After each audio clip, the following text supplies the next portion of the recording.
advocating, getting on everyone's nerves to let them know, man, we want to change our life.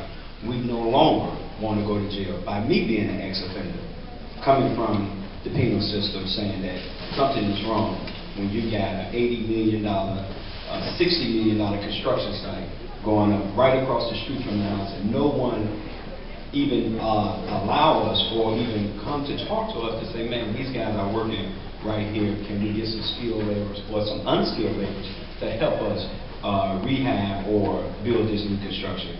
So we found out that was a great big problem, and then that's when we started in the community, started advocating, saying, hey, something needs to change, and let's go to our elected officials to say, hey, we're willing to take that chance. We're willing to take that chance to make things change for a better community for ourselves. So that's why we created the Community Male Empowerment Project with the mission in 2002, again, to break down barriers. As you see, we're using this as a platform. Like I stated before, we're part of the Neighborhood Stabilization Program, which is a federal funded program, as you can read on PowerPoint presentation here, with the mission to a grassroots organization with the mission to break down barriers that impede progress, growth, and inclusion in Chicago inner city neighborhoods. So, as you can see, I'm standing outside with all my subcontractors, my general contractor, my subcontractors, and when we go stand on a block like this, block by block, you realize what the young men that stand on the corner say when we go on the block. And this is the house that we rehab over here on the west side, which is in Chicago. The neighborhood is a real rough neighborhood. So, but we're glad to say when we was rehabbing these houses, there was no shooting, no killing on that block for the 6 months we was on that block. Because every day we went and told the young men, listen, your turn next. We don't want to see any killing on this block. And I got people coming to these houses, looking to buy these houses. I got the city coming out. Show some respect, man. When we come on the block, maybe move out the way. Just move out the way. Congressman Davis can testify to that. When he came and walked through the property, he said that young men and women just gave him plenty of respect, gave us plenty of respect by taking the magnets away from around these buildings.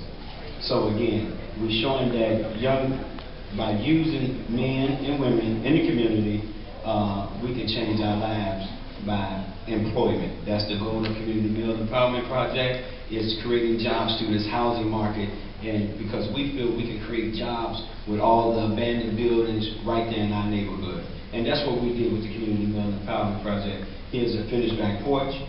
Here's a young man, we loading drywall up, because I instruct my subcontractors. I said, listen, you guys got to take 2 people per trade. If you want a contract working with Community Male Empowerment Project, you got to take some of these young men off these corners and give them a job.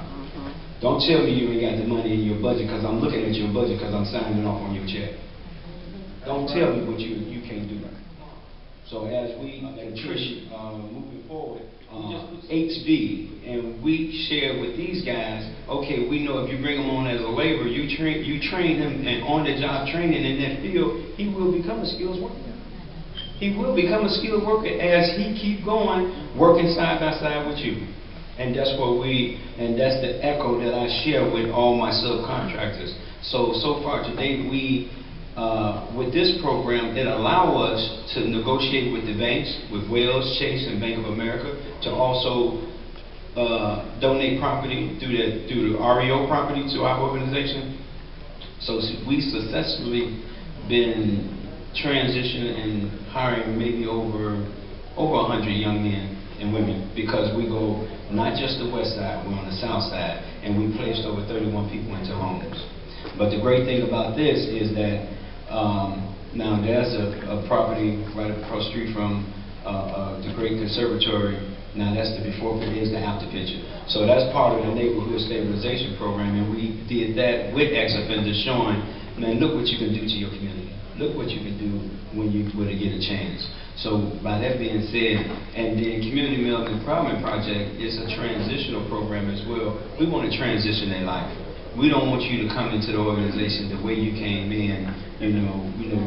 We understand that you got some issues going on with the lack of education and the lack of employment. We understand that, but we're going to meet you where you at and make sure you don't go out the same way, so you can be employable. If you stay with Community Male, you can stay with us, or we can help you get employment, permanent employment somewhere else. But we guarantee once you come into Community Male, because we understand the plight of young men and women in our community.